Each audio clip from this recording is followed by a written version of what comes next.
Alright guys, in today's video I'm going to be sharing with you some unexpected hacks and just basically genius tricks that I've picked up after decades of being a contractor. These are the types of things that I've learned that helps you design landscaping without busting the bank to do it. So without wasting any time, let's just get right into today's video and start sharing some tips and tricks with you guys.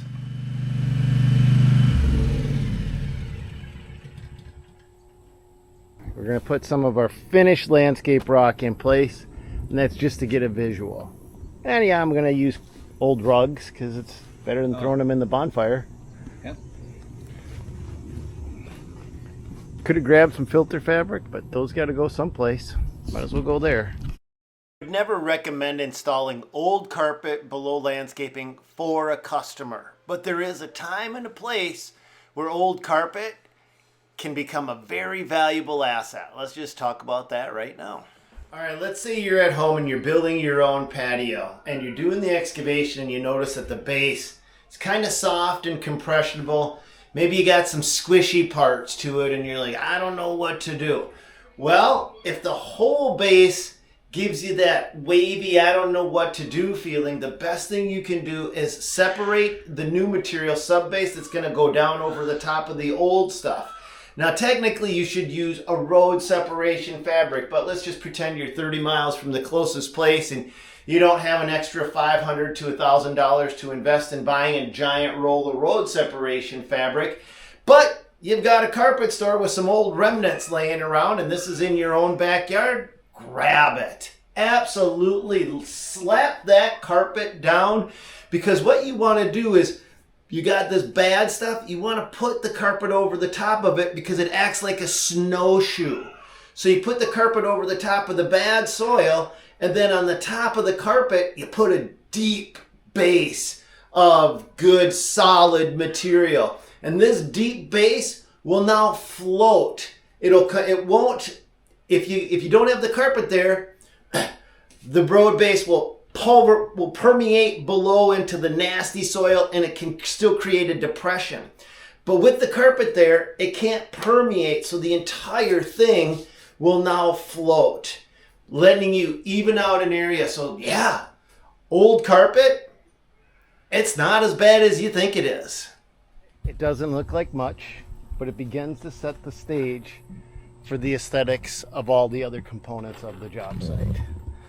So by just accomplishing little things, it allows us to start to see the bigger picture and how we want that all to tie together and what the look is. All right, guys, pro tip here for you. When you're laying out a patio or any structure for landscaping, the best thing you can do is use a garden hose. Don't use paint. A lot of people go to the store and they buy upside down paint, but they can't change the layout of their design. With the garden hose, you put it out one way, you lay it out, you take a look at it, and then if you have your furniture available and the things that you want to put into that space, put them in that space even before your structure is down, and then actually try to use that space a little bit. Get a feel for it. Sit around. BS if you're going to have a conversation center. Is this wide enough? Do you need a table here? What about this slope? Is this coming down? You want to experience all of the nuances of the situation so that when it comes time for you to put your hard surface down, you have it all dialed in and you know exactly what you're going to be getting. If you just rely about it, leaving it on paper, well, paper will give you a good visual, but it doesn't allow you to actually feel, to adjust, to rearrange. Now, we'll rearrange this a number of different ways. And then we'll go up top and we'll take a look at it from that area, and then we'll go to this area and we'll take a look at it from there. So we'll look at it from all the different angles before we decide on anything. So this is tentatively what I'm looking at laying out as a patio. None of this. And Frankie, I'd like to do something, if we can, if we're going to go with wood, I'd still like to be able to add some curves to it. You know what I mean? Yeah, we can do it. Not actual curves, but corners. Well, if we could make the frame straight, but we could overhang the top just enough that we could make put a circle in it. The reason why we're talking about making everything curvature, because that's the point of landscaping. Typical architecture is very angular. Let's take a look. Because that's the easiest way to actually build. So everything's angular. And that's where your landscaping comes in to soften the curve. That's where you can get that flow and that rhythm down. So we'll see what this ends up being. Not always up to me. I'll let the boss do some deciding too. What do you guys think so far? I know some of you guys have pro tips when you're out talking with customers. Love to hear them. What are they? Put them in the comments down below. I'd love to hear your pro tips. So I can already see that this space is basically too tight. With the shower in place, the 2 chairs, and there is a table there that would go between the 2 chairs. It's a very small table. It's just cramped. It makes no sense. But if I can see that if we take the shower out, we can move the chairs over to this area right here, put the table there, and then everything will flow. And then the shower, we clean off the sidewalk, we could tuck it right in that corner, right there, as if the shower the sidewalk went up to the shower on purpose. Let's play with some stuff and see if any of that works out. I like this idea. I love having the garden hose. It allows me to let my wife come out here and change things and make it the way it's actually going to be. I just like to be able to have it here to get an idea. So when I'm talking with Frankie, I can say, hey, I want to make a semicircle. I want it to curve up, and I want it to dive right into the front door. Just like that. And if I didn't like that, we can change the shape, and we all are on the exact same page. Paint, you can't do that. All right, guys, I'm going to jump in here with another pro tip, and I've got to change things up because this pro tip makes me rethink my strategy. Here it is. A hard surface in landscaping should not go next to another hard surface if at all possible. And that's because you want the landscaping to soften things up. And when I mean hard surface next to hard surface, we don't want to put a concrete retaining wall next to a timber deck. That's a hard surface next to a hard surface because it creates this almost industrial feel, even though it's landscaping. We need to use landscaping to soften the curvature of our spaces and to soften the feel of our spaces. So we want this balance between different elements of our landscaping. And when you put a hard surface next to a hard surface, that tends to throw the balance out. Let's just show you an example of a soft surface next to a hard surface. If we look right down here, we've got a house, a hard surface, shrouded by plants and landscaping, soft surface. So we're softening that up. And I know that doesn't look very good, but it gives you the gist of what I'm talking about with a hard surface next to a hard surface and a soft surface next to a soft surface. Basically, long story short, guys, it means putting a deck here would break our cardinal rule. So we've got to change this up somehow. We've got to make this more naturalistic. So building that deck is probably going to be a no-go at this point. So let's go with plan B. See what that comes up with. All right, we're not trying to break the budget with this thing, so let's just see what we have on hand. We're trying to make a meal with leftovers. So I do not want these paver patios underneath there. Too much hard surface. That single stone might make a great accent piece though. Sometimes less is more. We don't have a big space. We've already got a lot of deck and a lot of material down there. We've got more naturalistic. That could make a naturalistic patio, but again, it's more of a hard surface. And here's your standard. No, we don't want any of that. And we've got a cool step right here, but this looks like it's made out of concrete. So we'd have to put that side down, and that just doesn't look quite as natural as I'd like it to look. Travertine tiles, too much hard surface. Natural granite stone. what would you pick out of all that? Paver patio? I want to know what you guys would do. Would you do a wood deck? Pavers? Stones? Blue stones? I think I'm going with the less is more. I'm just going to grab this single one here, pop that into place, see how that looks, and then start to design from that element outward. But I'd love to hear what you guys would do, because man, there's more than one way to skin a cat. And some of you guys are absolutely phenomenal designers.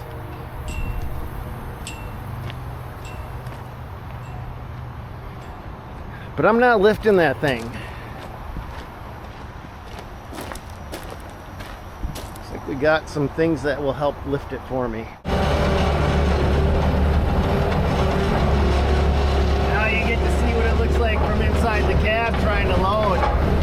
These forks give you a nice, nasty blind spot. Sometimes you got to sneak in from the underside.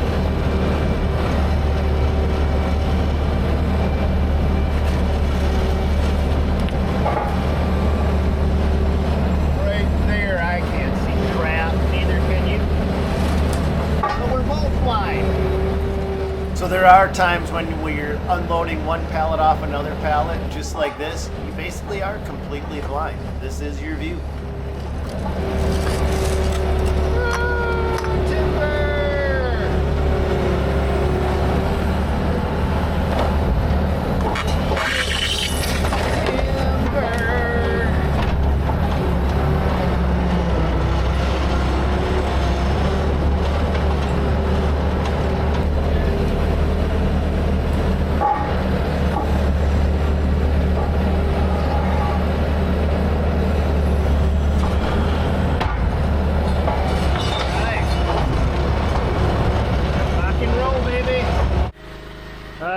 I can't drive down the load with my tail end that heavy, so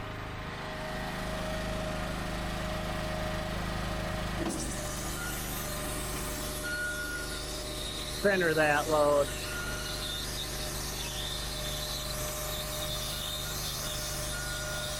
See if I get her right over the axles and a little on the bumper.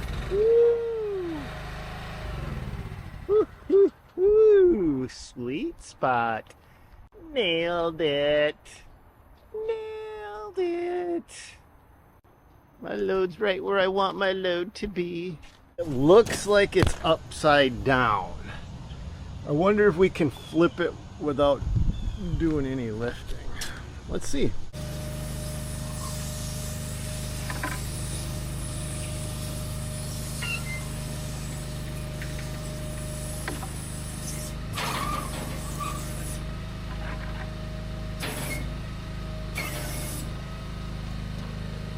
Ooh, I don't know, I don't think so.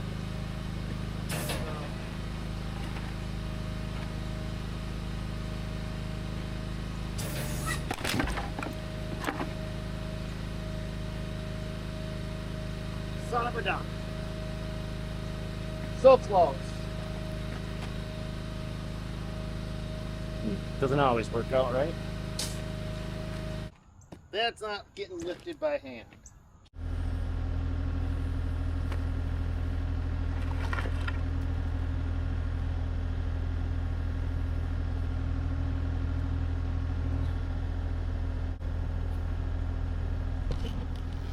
Alright, it looks like a mess till it doesn't look like a mess. Now, I had to flip it upside down and then rotate it so that this side is to my machine, because I'm guessing I'm going to have to reach in, cantilever it over and put it in place. What is going on here? Ants.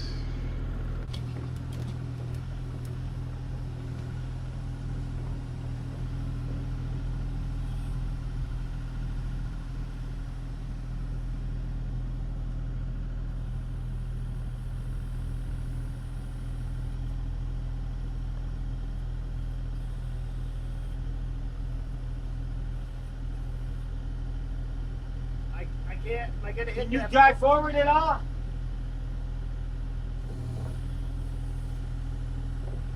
Alright. Alright.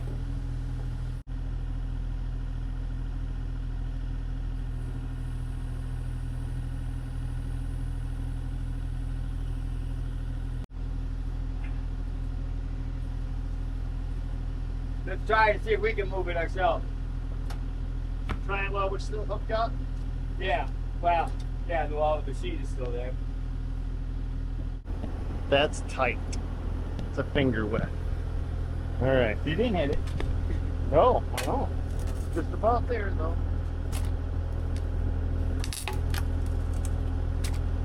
I need a shovel.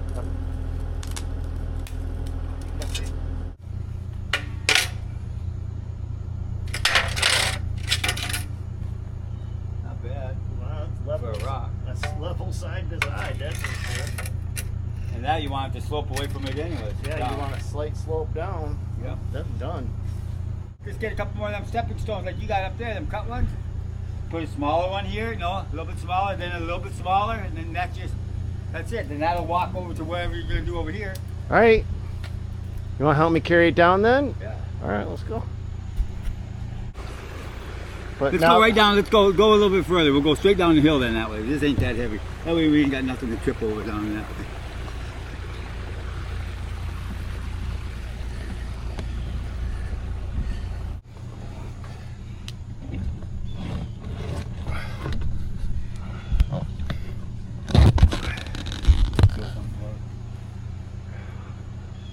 something like that. Small one there.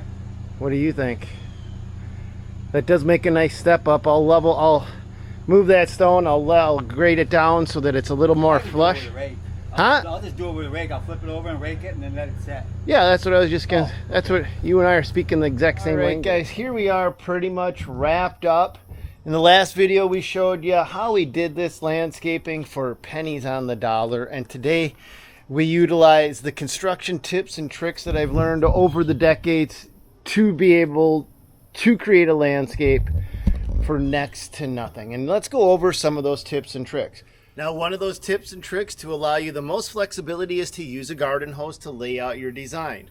Number two, once you have your garden hose and where you think the design is going to be best done, place your furniture. Even if you don't have furniture, place any furniture. Try to utilize that area before you actually come out and have a designer install anything.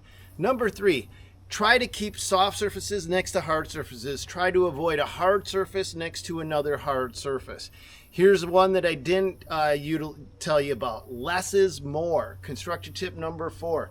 Sometimes you don't need to have more in an area. You need the negative space to accentuate the positive space. Number 5. Actually, I don't know if I'm 5 or not, but whatever the next number is, use pictures. Take your phone, find a picture you like, and then hold that up and then try to look at where you're at, put the picture up, use this to try to visualize your area. So if you're landscaping over there, put the phone down, look at it, hold it up, try to see what it is.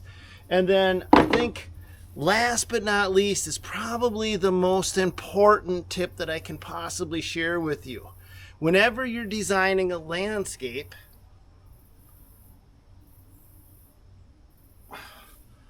always have a flying squirrel safely tucked into your shirt. These guys help you come up with the best absolute landscape designs you possibly can have. Get back in there. Backup is key when you're coming up with good ideas. Actually, I raise flying squirrels, and the best way to raise a flying squirrel is to tuck them in their shirt when they're babies, because it makes them feel like they're right at home with you. And then wherever you go, you become their living tree. So I can be out in the yard and he can jump out, sees me, becomes my living tree. But that's not what you tuned into this video for. I hope the tips and tricks that you have seen in this video have helped you out. And as always, I just want to say God bless and go get them. And I hope you guys know what that means by now, but it means that I hope God blesses everything you do. And while you're waiting for that to happen, don't wait. Go get them. See you on the next one, guys.